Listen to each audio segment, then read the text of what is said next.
how I preserved and stored my winter squash in my basement without canning it. I grew them on this 16 by 4 foot cattle panel that we turned into arches in our garden. As you can see here, the butternut squash is hanging with no extra support from me.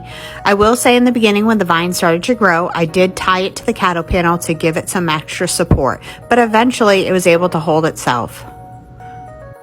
For harvesting, you want to leave them on the vine as long as possible to mature on the vine as long as you can, but you do need to harvest them before you have a hard frost. And to know that they're ready to be harvested, you'll stick your thumbnail in them or a nail and make sure that it cannot pierce the skin.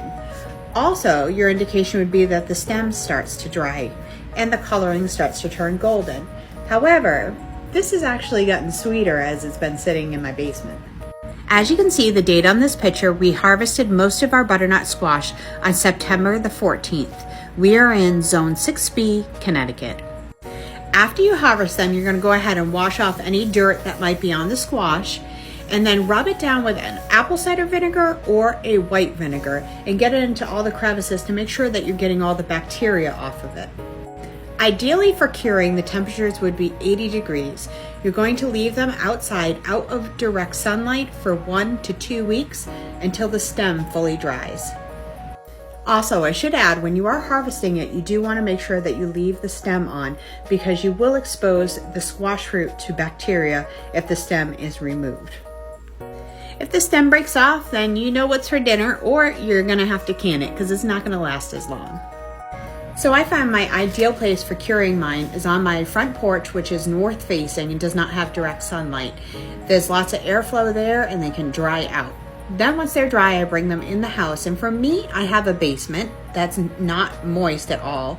And I have a shelving unit that I can put them on that they can get lots of airflow around. You don't want to stack them up on top of each other. They need lots of air and a cool, dark location ideally. However, there are some people that do leave them in their pantry and that works out just fine. Mine have been in the basement for 6 months. If you're looking for more information on curing and preserving your garden harvest, I recommend the Family Garden Plan. In here, you'll not only find the curing vegetable section that goes over some of the information that I just talked about, but there's a few pages with charts that talk about crops and how to harvest them and how you can actually preserve them. If you're looking for a copy of the Family Garden Plan, you can find a link in my bio. Please like and follow for more content like this and much more.